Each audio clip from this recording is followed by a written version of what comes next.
जय हिंद दोस्तों, आपका बहुत बहुत स्वागत है एक और नई वीडियो में। तो जैसे कि आप सभी को पता है, आज हमने एक नया सब्जेक्ट स्टार्ट किया है BPAG 171 डिज़ास्टर मैनेजमेंट यानी कि आपदा प्रबंधन। काफ़ी इंटरेस्टिंग और यूनिक सा सब्जेक्ट है, काफ़ी अच्छा लगता है इसको पढ़ने के बाद। और आपका एग्ज़ाम भी है। तो जिन स्टूडेंट्स के पास बुक नहीं है या बुक है वो नहीं पढ़ पा रहे, बहुत ही लेंदी सब्जेक्ट है, तो वो बेफ़िक्र हो जाइएगा क्योंकि ये वीडियो सीरीज़ उन्हीं के लिए है। सभी इम्पोर्टेंट यूनिट्स, इम्पोर्टेंट क्वेश्चंस, साथ ही इम्पोर्टेंट टॉपिक, सभी चीज़ें इस वीडियो सीरीज़ में मैं कराने वाला हूँ, जिसकी एक वीडियो ऑलरेडी करा चुका हूँ, जिसमें हमने यूनिट 1 की जो स्टार्टिंग का पोर्शन है, शुरुआत का लगभग आधे से ज़्यादा कंप्लीट कर लिया है। देखिए यहाँ पर मैं दिखा देता हूँ। इसका यूनिट 1 ये है, आपदा का अर्थ और वर्गीकरण। ठीक है, इसमें हमने देख लेते हैं क्या क्या कर चुके हैं हम। देखिए, इसमें हमने आपदा का अर्थ जान लिया था। उसके बाद हम आपदाओं के प्रकार को जाना हमने, प्राकृतिक आपदाएं जानी कि कौन सी होती हैं। और ये वीडियो डेडिकेटेड है जो मानव निर्मित आपदाएं हैं उनके बारे में। और उसके बाद आपका एक टॉपिक और बचता है, आपदाओं का अल्प वर्गीकरण। यानी ये दो टॉपिक जो हैं इस वीडियो में कंप्लीट कराने वाला हूँ मैं। और उसके बाद आपका जो यूनिट फर्स्ट है वो कंप्लीट हो जाता है इस तरीके से। तो वीडियो के लास्ट तक ज़रूर बने रहिएगा, बाकी बातें बाद में होती रहेंगी। वीडियो को स्टार्ट करते हैं आगे, और जो हमारा आज का टॉपिक है वो स्टार्ट करते हैं। चलिए इसको स्टार्ट कर लेते हैं। तो यहाँ पर जो हमारा आज का टॉपिक है वो है मानव निर्मित आपदाएं। पिछली वीडियो में हमने प्राकृतिक आपदाओं के बारे में सुना था, पढ़ा था, जैसे कि ज्वालामुखी है या भूस्खलन है या हिमस्खलन है, इस तरह की चीज़ों के बारे में, बाढ़, सुनामी, साइक्लोन, ये सब चीज़ें हमने पढ़ी थी पिछली वीडियो में।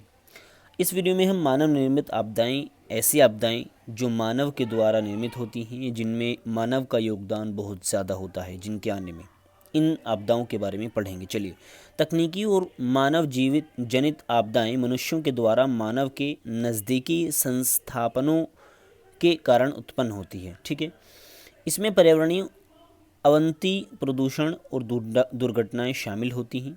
कुछ आपदाएं विभिन्न प्रकार के अन्य खतरों के कारण उत्पन्न होती है, जो कि अधिकतर मानव जनित और प्राकृतिक आपदाओं का जटिल संयोग होता है। यानी कुछ आपदाएं इस तरीके से भी होती हैं जो नेचुरल प्लस ह्यूमन बीइंग के द्वारा मिश्रित होती हैं, यानी प्राकृतिक भी, और कुछ योगदान उसमें प्रकृति का होता है, कुछ योगदान मानव का, तो उनको मिश्रित या इस तरीके से मानव या नेचुरल आपदाएं दोनों मिश्रित रूप से आती हैं। ठीक है, खाद्य असुरक्षा, महामारी, संघर्ष, जनसंख्या विस्थापन इसके कुछ उदाहरण हैं। यानी जो ये मिश्रित आपदाएं हैं ये कुछ इस प्रकार की हैं, जिसमें खाद्य असुरक्षा आ सकती है, खाद्य असुरक्षा, महामारी और संघर्ष, जनसंख्या विस्थापन, इस तरह की चीज़ें।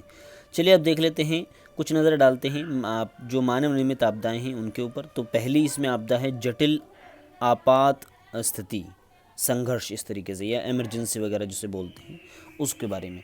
देखिए, किसी क्षेत्र, देश या समाज में मानवीय संकट आंतरिक एवं बाह्य संघर्षों के कारण उत्पन्न होता है, जो कि राष्ट्रीय स्तर पर संघर्ष, युद्ध जैसी स्थितियां हैं जो दो सैन्य समूहों के बीच होने वाली घटनाओं के कारण होते हैं। यानी जब दो सैन्य समूह लड़ते हैं, यानी दो देश आपस में सैनिक रूप से लड़ते हैं, सैन्य रूप से लड़ते हैं, सशस्त्र बलों के माध्यम से लड़ते हैं, तो इस तरह की स्थिति जब आती है जिसमें इमरजेंसी लग जाती है पूरे दोनों देशों में, इस प्रकार युद्ध, दीर्घकालिक स्वास्थ्य समस्याएं, महामारी, विस्थापन समस्याएं, यानी जो बॉर्डर के आसपास के क्षेत्र होते हैं, जो ऐसे क्षेत्र होते हैं जहाँ पर संभावना है कि जो दुश्मन देश है या दूसरा देश है वो हमला कर सकता है, ऐसे क्षेत्रों में विस्थापन होता है। ठीक है, महामारी फैल सकती है।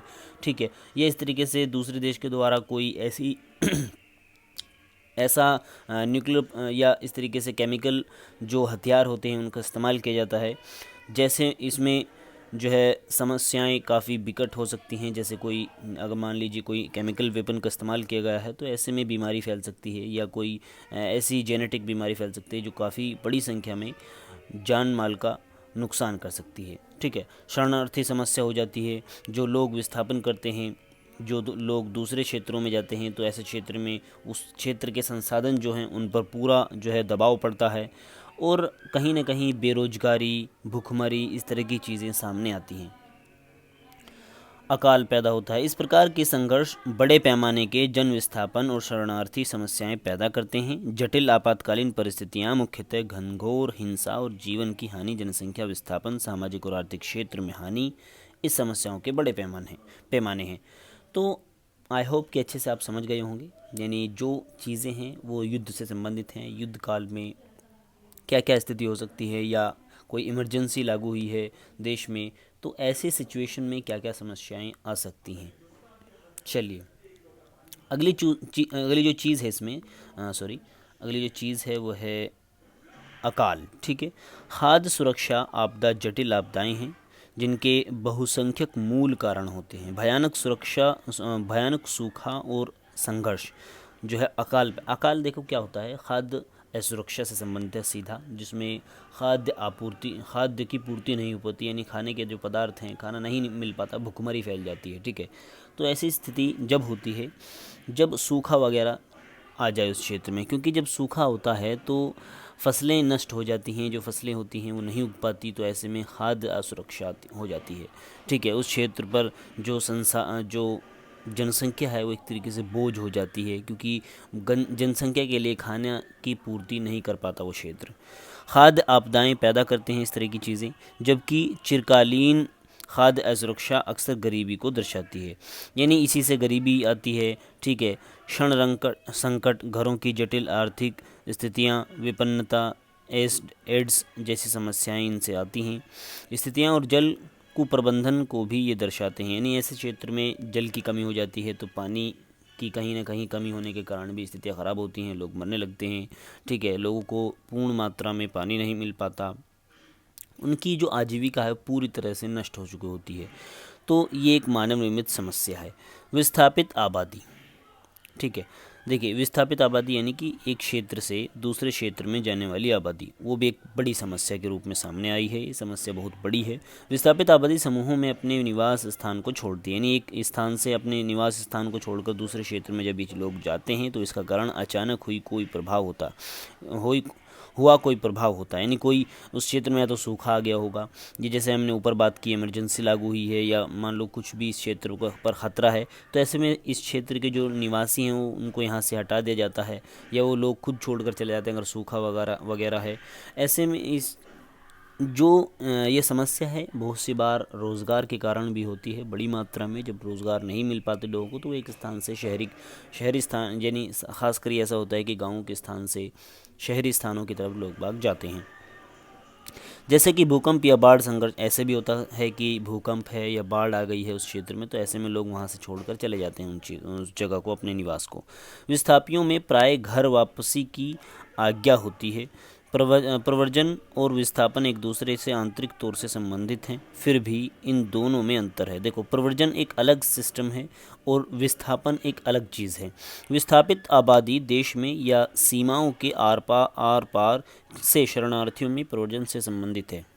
ठीक है, प्राकृतिक आपदाओं या सैन्य संघर्षों के कारण भी विस्थापन होता है, जैसे मैंने ऊपर आपको बताया। इसके लिए राहत, बचाव, सहायताओं और सामुदायिक सहयोग की ज़रूरत होती है। प्रव्रजन दूसरे स्तर पर व्यक्तिगत और सामाजिक सहायताओं को शामिल करता है। ठीक है, जिनमें विधिक सहायता और व्यक्तिगत मदद भी शामिल होती है। शरणार्थी के पुनरुत्थान की जिम्मेदारी मुख्यतः मेज़बान सरकार की होती है। शरणार्थी यानी एक मान लीजिए स्टेट है या एक नेशन है, एक देश है या दूसरा, या इसे स्टेट मान लीजिए या देश मान लीजिए। ठीक है, एक स्टेट से दूसरे स्टेट में अगर लोग जाते हैं, उस क्षेत्र में भुखमरी आ गई है, सूखा पड़ गया है, अकाल आ गया है, खाद्य की आपूर्ति नहीं हो पा रही है। ठीक है, इस तरीके से और भी समस्या, भूस्खलन है, बाढ़ है, तो ऐसे में वहाँ से लोग जाएंगे दूसरी जगह पर। ठीक है, जब दूसरी जगह पर जाएंगे तो उसकी जिम्मेदारी किस पर होगी? इस राज्य पर, इस क्षेत्र पर, कि वो उनका रहने का व्यवस्था करे। ठीक है, शिविर केंद्र जो होते हैं उनमें उनको निवास करने की आज्ञा दे, उनके लिए व्यवस्था कराए, खाद्य आपूर्ति की समस्या को दूर करे। ठीक है, उनके लिए खाने के इंतजाम करे, और धीरे धीरे उन्हें जो है रोज़गार देने का भी कोशिश करें। तो ऐसे में जो जिम्मेदारी होती है वो दूसरे क्षेत्र पर आ जाती है जिस क्षेत्र में वो विस्थापन करते हैं। उसके बाद यातायात दुर्घटनाएं हो जाती हैं बहुत सी बार, ये भी एक बड़ी समस्या है और मानव निर्मित समस्या है। तकनीकी तौर पर यातायात दुर्घटनाएं मशीनी यातायात के साधन से होने वाले हादसे हैं। यह आपदा के पार और अपभाग भी हैं। ठीक है, ये आपदा के पार और उपभाग भी हैं एक तरीके से। जैसे वायु दुर्घटनाएं होती हैं बहुत सी बार, जहाज़ दुर्घटनाएं, रेल दुर्घटनाएं हो जाती हैं, रेल की रेल पलट जाती है या रेल टकरा जाती हैं आपस में। मोटर संसाधनों से बहुत से हादसे होते हैं आए दिन, बहुत बड़ी तादाद में रोडों पर एक्सीडेंट होते हैं। ठीक है, रेल यातायात, सड़क यातायात और जल यानों द्वारा रासायनिक पदार्थ का सहाय यातायात दुर्घटनाओं के अंतर्गत आता है। तो देखिए एक चीज़ और है, जब समुद्र में कोई जहाज़ जा रहा है मान लीजिए, ठीक है, तो इसमें समुद्र में मान लीजिए ये तेल भरा हुआ है या तेल ले जा रहा है, तो ऐसे में बहुत सी स्थिति ख़राब हो सकती है। मान लो तेल का रिसाव हो सकता है, तो ऐसे में इस क्षेत्र में जो समुद्री क्षेत्र है उसकी जो जलीय जीव हैं उनको नुकसान पहुंचता है। या इसके अलावा ट्रक के माध्यम से चीज़ों को पहुंचाया जा रहा है, पदार्थ जो केमिकल पदार्थ हैं उनको एक स्थान से दूसरे, जैसे भोपाल त्रासदी आई थी तो उसमें क्या था कि ऐसे ही केमिकल को ले जाया जा रहा था और धीरे धीरे वो पूरे शहर में लीकेज हुआ और फिर स्थिति बहुत ज़्यादा ख़राब हुई, बड़े स्तर पर बीमारियां फैली। तो ये सब चीज़ें इसी के अंतर्गत आती हैं। अगला जो है औद्योगिक दुर्घटनाएं हैं। ठीक, इंडस्ट्रियल एरियाज़ की जो दुर्घटनाएं हैं वो हैं, जैसे कि एक अमेरिका में, साउथ अमेरिका है शायद, वहाँ पर एक दुर्घटना ऐसी हुई थी जो कि 3 माइल आइलैंड इस तरीके से कुछ है उसका नाम। वहाँ पर स्थिति बहुत ज़्यादा ख़राब हुई थी। थोड़ी इसके बारे में देख लेते हैं। देखिए इन दुर्घटनाओं में रासायनिक विस्फोट हो जाता है बहुत सी बार इंडस्ट्रियल एरिया में। ठीक है, रसायनों का मिलना, तो उसके बाद फिर विस्फोटन होना, तो ऐसी स्थिति हो जाती है। परमाणु विस्फोट, खदान दुर्घटनाएं हो जाती हैं, आग लग जाती है इंडस्ट्रियल एरिया में। आपदाओं को केवल विस्फोटों में वर्गीकृत किया जा सकता है और विस्फोट वास्तव में दुर्घटनाएं होती हैं। यदि ये दुर्घटनाएं या विस्फोट अन्य दुर्घटनाओं का कारण बनते हैं तो इन्हें कारक दुर्घटनाएं कहते हैं। यानी अगर कोई विस्फोट हुआ है, कोई इंडस्ट्रियल एरिया है उसमें विस्फोट हुआ है, उसके बाद कोई और बड़ी दुर्घटना हो गई, जैसे मान लो विस्फोट हुआ और उसके बाद वो विस्फोट तो हुआ लेकिन उससे कुछ ज़्यादा नुकसान नहीं हुआ, लेकिन उसके कारण एक ऐसी जगह आग लग गई जहाँ पर आबादी काफ़ी ज़्यादा थी और वहाँ पर स्थिति ख़राब हुई, लोग मर गए, तो ऐसे में उसको कारक दुर्घटना बोलते हैं। विषैले औद्योगिक पदार्थों का रिसाव प्रदूषण और वातावरण अवनति और जैविक प्रदूषण का कारण होते हैं। तो इस तरह की चीज़ें इसमें आ सकती हैं। अम्ल वर्षा बहुत सी बार हो जाती है। देखिए अम्लीय वर्षा क्या होती है, रासायनिक प्रदूषकों जैसे सल्फर और नाइट्रोजन यौगिक वातावरण में अत्यधिक मात्रा में जब हो जाते हैं तो बहुत सी बार अम्लीय वर्षा होती है। अम्लीय वर्षा का सीधा जो है चूना पत्थर जो यानी थोड़ा पढ़ लेते हैं। अम्लीय यौगिकों को धो देते हैं, सतह पर जमने से मिट्टी और पानी अम्लीय हो जाते हैं जिसके कारण कृषि और पारिस्थितिकी को क्षति पहुंचती है। इसके कारण एक चीज़ और होती है जो कि मैंने पढ़ा था इसके बारे में, कि जो संगमरमर है उससे बनी हर चीज़ जो है चूने में बदल जाएगी। ठीक है, यानी अगर मान लीजिए अम्लीय वर्षा कुछ मिनटों की अम्लीय वर्षा पूरे ताजमहल को एक चूने में बदल सकती है, वो चूने का ढेर हो जाएगा। तो आप समझ सकते हो कितनी घातक है जब ऐसी ही अम्लीय वर्षा जो है नाइट्रोजन या सल्फ़र से बनी वर्षा जब खेती पर या फसलों पर होती है तो ऐसे में पूरी खेती नष्ट हो जाती है, जिससे खाद्य आपूर्ति नहीं हो पाती, खाद्य संकट आ जाता है। ठीक है, तो ये सब क्या है, मानव निर्मित जो है समस्याएं थी, मानव निर्मित आपदाएं थी जिन्हें मानव के द्वारा कहीं ना कहीं प्रोत्साहन दिया जाता है। सल्फ़र जैसे नाइट्रोजन सल्फ़र है, ये मानव के द्वारा उत्सर्जित किए जाते हैं और ऐसे में फिर जब ज़्यादा इस्तेमाल हो जाता है तो ये वातावरण में जाकर फिर वर्षा की स्थिति बनती है।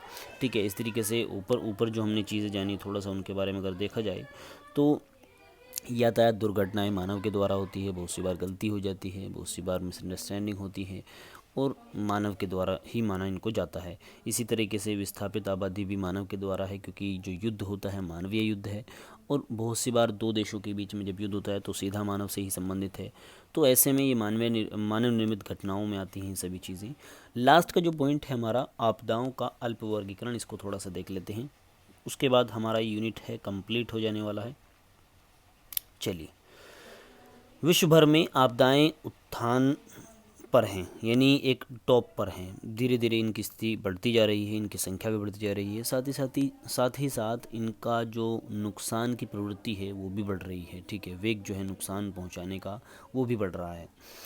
आपदाओं की पुनरावृत्ति मानव लापरवाही और मुख्य विकास के कुछ अहम मुद्दों की अनदेखी की गवाही देता है। यानी जो आपदाएं बार बार आती हैं, ठीक है, बार बार आती हैं, उनका क्या कारण है? मानव के द्वारा लापरवाही की करनी, और मानव के द्वारा जो विकास कार्य किए जाते हैं उसमें ये ध्यान न रखना कि इससे इसके नेगेटिव इम्पैक्ट्स भी पड़ेंगे, तो तब ऐसी स्थिति बनती है।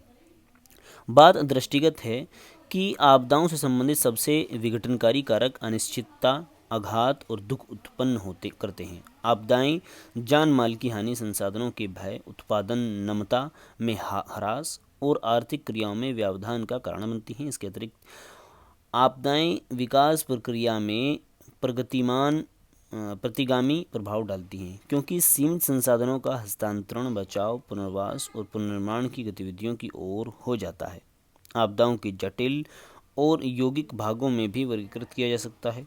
आपदाओं को जटिल और यौगिक भागों में भी मैंने इसका जो वर्गीकरण है वो कई रूप से किया जा सकता है। मानव निर्मित और प्राकृतिक के द्वारा, या जो बड़ी आपदाएं हैं उनको अलग रखा जा सकता है, जिनसे कम नुकसान होता है उनको अलग रखा जा सकता है। इसी तरीके से जैसे अभी हमने बात किया यौगिक भागों में भी इसको जटिल जौन सी हैं उनको अलग रखा जा सकता है, जो यौगिक हैं उनको अलग रखा जा सकता है। इसी तरीके से जो ज़्यादा जिनके आने की संभावनाएं होती हैं या जो कभी कभी आती हैं उनको अलग अलग रखा जा सकता है। तो इन्हें काफ़ी वर्गों में वर्गीकृत किया जा सकता है। यौगिक आपदाओं की व्याख्या एक प्रकार के खतरे के तौर पर की जाती है। उदाहरण के लिए अकाल, लोगों के समूह स्थापन और नागरिक उन्नाव के कारण उत्पन्न होता है। जो राजनीतिक विघटन या राजनीतिक प्राधिकरण के विघटन को बढ़ावा देने वाली आपदाएं जटिल आपदाएं होती हैं। इस आपदाओं में समस्या मूलतः राजनीतिक प्रवृत्ति की होती है। उदाहरण के लिए राहत के वितरण में होने वाला सांप्रदायिक भेदभाव। तो यहाँ पर फाइनली आपका जो यूनिट 1 है वो कंप्लीट हो जाता है। आई होप कि चीज़ें आप तक सीधे पहुँची हों, आपके माइंड तक। और अगर आपको कुछ भी इसमें डाउट है तो एक बार दोबारा से वीडियो देखिएगा, क्योंकि पहली वीडियो में मैंने बहुत अच्छे से चीज़ों को आपको समझाया है। इस तरीके से जो दूसरी वीडियो है उसमें भी अच्छे से चीज़ों को समझाया है। तो मैंने अपनी पूरी कोशिश की है आपको समझाने की, चीज़ें आप तक सही पहुँची और आप इसके बारे में अच्छे से अच्छा अपना आंसर लिख सकें। अब आपकी बारी है, अब आप अपना काम खुद कीजिएगा। अगर आपको कुछ भी इसमें समझ नहीं आता तो एक बार वीडियो को और देखिएगा, क्योंकि देखिए 20 शायद 35 मिनट की पहली वीडियो है और थोड़ी सी ये वीडियो है, देखते हैं कितने मिनट की है। हाँ, लगभग 20 मिनट की इसको मान लीजिएगा। चलो, तो कहीं ना कहीं लगभग 1 घंटा इसको मान लेते हैं हम। 1 घंटे की ये वीडियो है दोनों, जो यूनिट फर्स्ट आपका 1 घंटे मैंने कंप्लीट करा दिया है। तो अगर आप इसको 1 से 1.5 घंटा देते हैं, दूसरी बार आप इसको आधे घंटे में स्किप करके देख सकते हैं। एक बार इसको पूरा देखिएगा 1 घंटे तक, उसके बाद दूसरी बार इसको दोबारा देखिएगा, थोड़ा थोड़ा स्किप करके देख सकते हैं। तो चीज़ें आप तक माइंड तक तभी पहुँचेंगी जब आप मल्टीपल टाइम इसको देखोगे। ठीक है, तो इस तरीके से वीडियो ख़त्म होती है हमारी। मिलते हैं अगली वीडियो में अगले यूनिट के साथ। आपका वीडियो को लास्ट तक देखने के लिए बहुत बहुत धन्यवाद। और ऐसे ही स्टूडेंट्स की हमें ज़रूरत है जो है इंटरेस्ट हैं काफ़ी ज़्यादा वीडियो को देखने में और साथ ही वीडियो को समझने में। साथ ही मैं आपसे गुजारिश करूंगा, रिक्वेस्ट करूंगा, अपने जैसे स्टूडेंट्स तक वीडियो पहुंचाइएगा जिन्हें ज़रूरत है वीडियोस की, जिन्हें ज़रूरत है सिलेबस को समझने की, जिन्हें ज़रूरत है सब्जेक्ट को समझने की, लेकिन उनके पास बुक नहीं है। अगर बुक है तो वो नहीं पढ़ना चाहते, या लेंदी सब्जेक्ट्स है तो इस वजह से काफ़ी ज़्यादा लेज़ी या कहीं ना कहीं समस्या हो रही है उनको समझने में, पढ़ने में, तो उनको हमारी वीडियो आप सजेस्ट कीजिएगा। बहुत ही अच्छी तरीके से हमने कोशिश की है आपको चीज़ें समझाने की। मिलते हैं अगली वीडियो में अगले एक और इम्पोर्टेंट यूनिट के साथ। तब तक के लिए गुड बाय।